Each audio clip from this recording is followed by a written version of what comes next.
finite dimensional noun spaces and subspaces।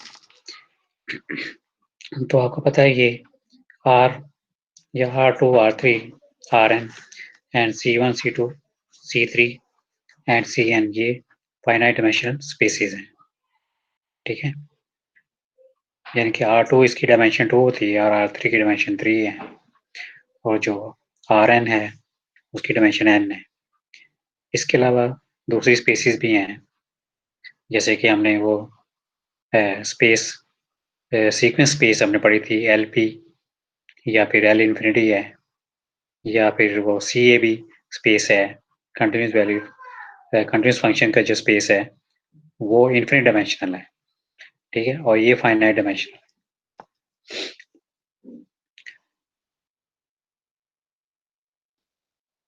तो ये इनका यूज़ भी होता है अप्रोक्सीमेशन थ्योरी में, या कोई स्पेक्ट्रल थ्योरी आगे सब्जेक्ट है उसमें ये अप्लाई होगा।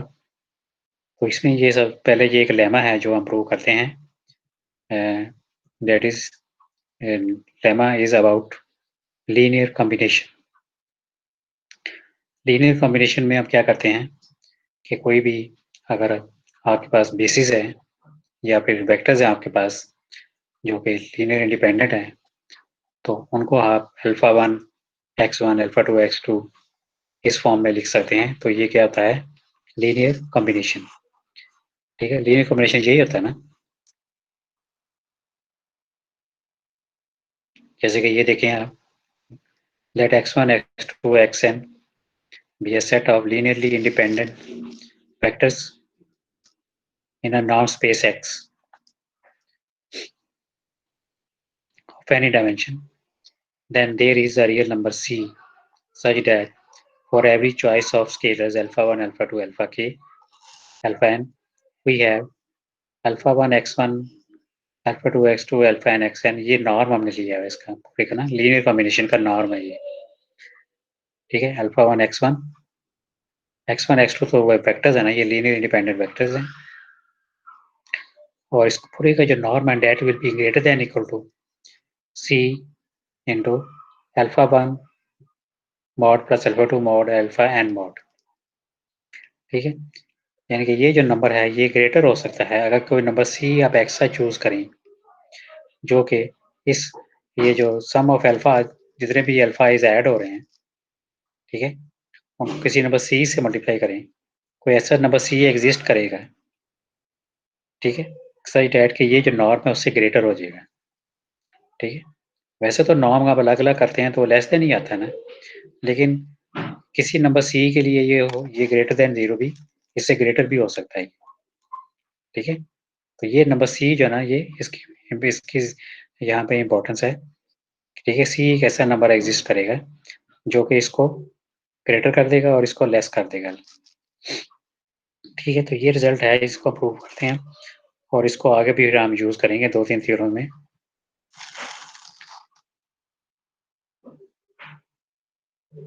तो ये number S is equal to, हमने पहले ये सपोज कर लिए कि alpha 1 mod alpha 2 mod alpha n है, और यानी S इक्वल टू हमने ये सपोज कर लिए, if S is equal to 0 then all AI is equal to 0। अगर S को 0 आप लेते हैं तो जाहिर है जितने भी ये अल्फा I है वो 0 हो जाएंगे। अल्फा I यहाँ पे लिखना था, AI नहीं, अल्फा I है ये। जाहिर है अगर S 0 होगा तो S उस केस में 0 हो सकता है जब सारे अल्फा I 0 होंगे, ठीक है। Then for any number C greater than 0 the inequality 0 greater than 0 फिर आ जाएगा, ठीक है। अगर अल्फा I 0 हो जाएंगे तो ये इनइक्वालिटी फिर ट्रू होगी, यानी 0 से बड़ा ही आएगा फिर, ठीक है। अब दूसरे केस हम ले लेते हैं S not equal to 0, not equal to 0 के लिए इसको प्रूव करते हैं।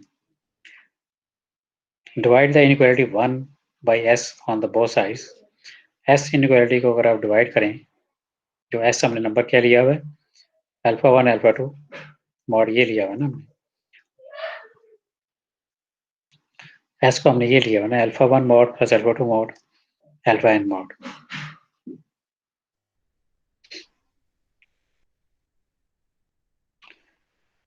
अल्फा 1 ओवर एस आ गया x1 alpha 2 over S and alpha n over S, इधर ये आ गया, एस को सेपरेट कर दिया, और इधर जो नंबर है alpha 1 over S alpha 2 over S को भी अलग अलग कर दिए, और इस नंबर को हमने सपोज कर लिया कि ये बीटा जे के इक्वल है, यानी alpha I over S equal to beta J. ठीक है, और जब आप समेशन बीटा जे करेंगे, जितने भी बीटा जे को ऐड करेंगे तो ये 1 के इक्वल ही आएगा, क्योंकि इसका सम 1 के इक्वल ही होगा ना। और नॉर्म जो है ना वो ये इसको हमने बीटा ले लिया, अल्फा 1 ओवर एस को बीटा 1 ले लिया ना, अल्फा 2 ओवर एस है इसको बीटा 2 ले लिया, and alpha n over S beta n greater than equal to C beta 1 mod plus beta 2 mod and beta n mod. ठीक है, और जो समेशन बीटा जे है ये 1 के इक्वल होगा, क्योंकि यहाँ से क्लियर हो रहा है कि ये नंबर जो है ये 1 के इक्वल ही है। ठीक है, अगर आप सम करेंगे तो ये 1 के इक्वल ही आना ना ये नंबर जो। ठीक है, तो लेफ्ट राइट हैंड साइड पे देखें आप, alpha 1 over S alpha 2 over S alpha n over S ये 1 के इक्वल ही आएगा। ठीक है, इसलिए जो समेशन बीटा जे है वो 1 के इक्वल होगा। तो ये नंबर पे सी रह जाएगी, अब ये 1 के इक्वल है तो ये सी इधर रह गया ना, तो beta 1 x1 and beta 2 x2 and beta n x n not is greater than equal to C. ठीक है, इसको हमने इनवर्टी 2 लिख लिया है। हाँ जी, क्लियर है ये यहाँ तक? सर ये सम वाली बात दोबारा क्लियर कर दें सर, ये सम 1 कैसे हुआ है? क्योंकि ये लिखा है, इसको देखें ना, हमने एस जो इसी को तो लिया भाई, ये देखें, ये जो एस है, जो एस है ना वो यही नंबर है ना, अल्फा 1 और यस प्लस। सर, ठीक है सर, यस हाँ, सर। तो एस को अगर अलग अलग करते हैं और उसको ऐड करेंगे तो जाहिर है वो तो वही रहेगा ना। ठीक है, 1 की इक्वल ही आना है, 1 इक्वल टू 1 ही आएगा ना ये। ठीक है ना, यस सर। तो इसलिए समेशन बीटा जे जो है 1 के इक्वल होगा। ठीक है, तो ये हमारे पास एक नॉर्म आ गया जो कि greater than equal to C है, यानी ये जो नंबर एक ऐसा आ गया, एक लीनियर कॉम्बिनेशन यहाँ है जो कि सी से ग्रेटर है। ठीक है, यार यहाँ से ये भी पता चल रहा है कि ये जो लीनियर कॉम्बिनेशन है ये बाउंडेड नहीं है, सी से बड़ा आ रहा है ना ये, इससे हम ये भी कह सकते हैं कि ये जो लीनियर कॉम्बिनेशन है ये बाउंडेड नहीं है। ठीक है, क्लियर है ये? Yes sir. नेक्स्ट आगे देखें, we have to prove that the existence of C greater than 0 for which inequality 2 holds for every n tuple of scalars beta 1 beta 2 beta n। ठीक है, ये हमें प्रूव करना है कि सी जो है ना कोई नंबर एग्जिस्ट करता भी है कि नहीं। On contrary suppose that this is not, हम सपोज करते हैं कि ये जो 2 है ये ट्रू, ये जो हमने 2 इनक्वालिटी लिखी है ये ट्रू नहीं है, यानी इसका ऑपोजिट हम सपोज कर लेते हैं कि जैसे कि ये हमने ग्रेटर देन इक्वल टू सी लिया है तो हम इसको सपोज कर लेते हैं कि ये ट्रू नहीं है, यानी कि ये less than equal to true है। ठीक है, less than equal to C है। Upon the contrary, suppose that this is not true. That is, there does not exist C for which inequality 2 holds. यानी हमें कोई ऐसा C नंबर नहीं है जिसके लिए ये inequality होल्ड करेगी। ठीक है, हम यानी ये जो inequality 2 है,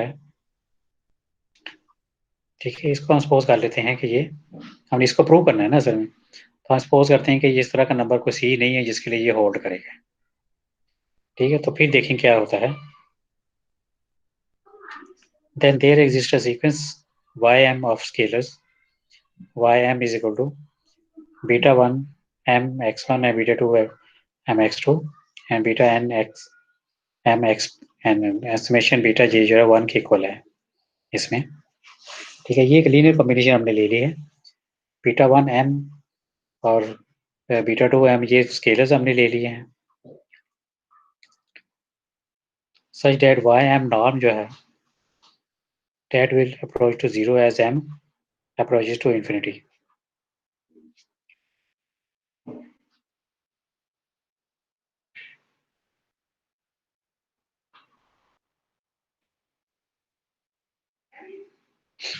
यानी कि हमने ये सपोज किया ना कि ये जो इनइक्वालिटी है, ये जो 2 है, ये इसको ग्रेटर देन इक्वल टू नहीं है, बल्कि ये लेस देन है किसी नंबर से। अगर ये लेस देन है तो फिर ये 0 को भी अप्रोच कर सकता है ना। फिर इधर तो हम कह रहे हैं कि बाउंडेड नहीं है ना, यानी कि ये नंबर किसी सी से ग्रेटर है। तो अगर हम कहते हैं कि ये इनइक्वालिटी ट्रू नहीं है, तो फिर ये जो टर्म है ये 0 भी हो सकती है फिर। ठीक है, क्लियर है ये?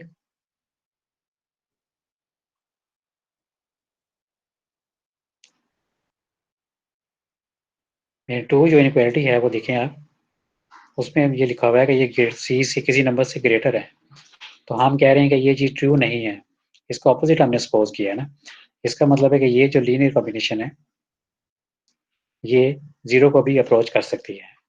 तो इसलिए यहाँ पे हमने इसको फिर कहा है कि वाई एम नॉर्म जो है वो 0 को अप्रोच कर रहा है, क्योंकि ये उसी तरह की ये लीनियर कॉम्बिनेशन हमने ली है ना, beta 1 M and beta 2 M and beta 1 beta N M. ठीक है, बीटा जे इक्वल टू 0 है और बीटा जे जो है ना वो ज़ाहिर है लेस देन इक्वल टू 1 ही होगा। 1 से बड़ा तो नहीं हो सकता क्योंकि सम 1 के इक्वल है ना। तो बीटा जे जितने भी नंबर हैं वो 1 से छोटे ही होंगे।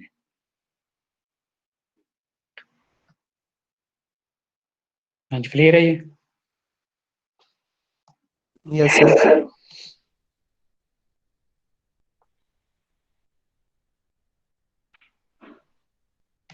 Hence for each fixed j the sequence beta jm, यानी बीटा बीटा वाले जो सीक्वेंस है वो इस तरह की होंगे ना, बीटा जे एम जो है ना वो बीटा जे 1 बीटा जे 2 इस तरह की ये सीक्वेंस होगी विच इज बाउंडेड। ये बाउंडेड सीक्वेंस होगी क्योंकि हम ये सपोज कर रहे हैं कि ये कन्वर्जेंट है ना वाई एम नॉर्म जब कन्वर्ज कर रहा है तो जाहिर है जितने भी ये beta 1 M beta 2 M beta N ये भी बाउंडेड होंगी और ये भी कन्वर्जेंट होंगी। ठीक है, तो इसलिए फिर beta 1 beta J M beta जे 2 ये सारे जो है ये बाउंड्री सीक्वेंस होगी। अगर बाउंड्री सीक्वेंस है तो हम बर्जानो वेस्टेज थ्योरम अप्लाई कर सकते हैं, every bounded sequence has a convergent सब सीक्वेंस।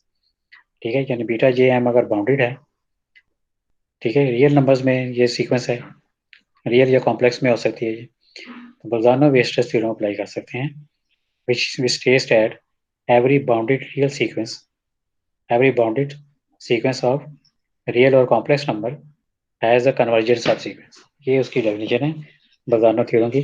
अगर कोई सीक्वेंस बाउंडेड है then it must have a convergent subsequence।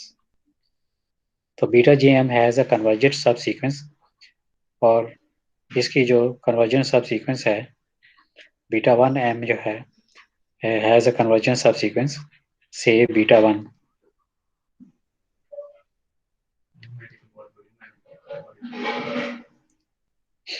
तो ये बीटा 1 एम जो है ना उसकी कन्वर्जेंट सब सीक्वेंस हमने ले ली R1 एम और बीटा 2 एम की ले ली, फिर बीटा 2 एम की भी एक सब सीक्वेंस होगी, बीटा एन एम की भी एक सब सीक्वेंस होगी। ठीक है, तो उसके जो सब सीक्वेंस के जितने भी एलिमेंट्स बनेंगे ये देखिए लिखा हुआ है आगे कि बीटा 1 एम की R1 एम है, बीटा 2 एम की आर जो है वो R2 एम आ गया और बीटा एन एम जो इसकी सब सीक्वेंस हमने ले ली RN एम। ठीक है, R1 जो हमने सीक्वेंस ली है R1 एम या R2 एम है या R3 एम है, ये सब सीक्वेंस हमने किसकी ली है बीटा 1 एम बीटा 2 एम और बीटा एन एम, क्योंकि बीटा को हमने ऊपर लिखा हुआ है कि बाउंड्री सीक्वेंस है तो उसकी जो है ना वो कन्वर्जेंट सब सीक्वेंस हमने ये ले ली है R1 एम R2 एम एंड RN एम। ठीक है,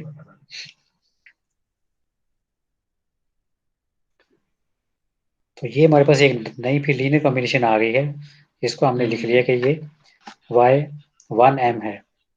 Y1M या Y इसको जो है ना वो MN लिख लेना चाहिए इसको। ठीक है, YNM इसको लिख लेना चाहिए क्योंकि N तक जा रहा है ना ये, तो आगे लिखा होगा ये मेरा ख्याल है YNM ये आ गया ना, Y1M Y2M and YNM।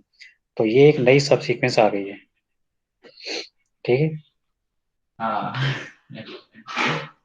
Host terms are of the form YNM हमारे पास ये आ गई है सीक्वेंस और इसमें जो गेमा आई है वो 1 के इक्वल होगा and the scalars gamma I m satisfying gamma m converges to beta j अब ये जो कन्वर्जेंस सब सीक्वेंस हमने सपोज कर ली थी ना, बर्जानो-वेस्टर थ्योरम ये कह रहा था ना कि every bounded sequence has a convergent सब सीक्वेंस।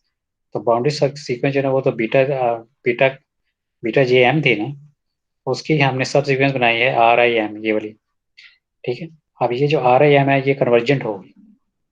ठीक है, ये जो आर आई एम है ये कन्वर्जेंट सीक्वेंस होगी, और अगर ये कन्वर्जेंट हो तो फिर वाई एन एम जो है ये भी कन्वर्जेंट होगी। ठीक है, R I M converges to beta I, इसका हमने लिमिट बीटा आई ले ली ना, ये सब सीक्वेंस है। ठीक है, क्योंकि बर्जानो-वेस्टर थ्योरम यही कह रहा है ना कि एवरी सब सीक्वेंस हैज अ कन्वर्जेंट सब सीक्वेंस। तो कन्वर्जेंट सब सीक्वेंस की लिमिट हमने बीटा आई ले ली। इसका मतलब है कि इसकी जो लिमिट है वो फिर क्या आ जाएगी, जो वाई एन एम है इसकी लिमिट आ जाएगी summation beta I x I. Are I M की जगह बीटा आई लगा दिया हमने, क्योंकि इसकी जो लिमिट है वो है बीटा आई इक्वल आ जाएगी। ठीक है ना, इसका मतलब है कि वाई एन एम जो है इसकी लिमिट वाई आ गई है। वाई एन एम जो है उसकी लिमिट क्या आ गई है, वाई। तो यहाँ पे ये कंट्राडिक्शन आ गई है ना फिर। ठीक है, क्योंकि सब सीक्वेंस की लिमिट हमारे पास क्या आ रही है, वाई, जबकि ऊपर हमने सपोज किया था कि जो वाई एम है उसकी जो लिमिट है वो जीरो है। ठीक है, log beta is a zero and x1 x2 is a linear independent set of vectors, so beta I x I equal to y। y जो है ना वो जीरो के इक्वल नहीं होगा क्योंकि ये लीनियर कॉम्बिनेशन है। और पहले हमने सपोज किया था कि Y N M Y norm के इक्वल आएगा और ये जीरो के इक्वल नहीं है। पहले हमने कहा था कि वाई एम नॉर्म जो है ना वो जीरो के इक्वल है, शुरू में हमने कहा था ये जीरो को कन्वर्ज कर रही है, लेकिन इधर हमने प्रूव किया कि वाई एन एम जीरो नहीं हो सकता, ये वाई को कन्वर्ज कर रहा है, तो ये कंट्राडिक्शन आ गई है। इसलिए जो हमने सपोज किया है कंट्राडिक्शन, जो सपोज किया था कंट्रेरी जो सपोज किया था वो पॉसिबल नहीं है। ठीक है, शुरू में हमने सपोज किया था कि जो लीनियर कॉम्बिनेशन है वो जीरो पर क्रॉस कर रही है, लेकिन इधर हम एंड पे हमने प्रूव कर रहे हैं कि लीनियर कॉम्बिनेशन जो है वो जीरो नहीं है बल्कि वो नॉन जीरो है। ठीक है, उसकी जो लिमिट है वो नॉन जीरो आ रही है, तो इसलिए ये कंट्राडिक्शन आ गई है, hence our supposition is wrong. Therefore, there exists a number C such that the inequality 2 is satisfied.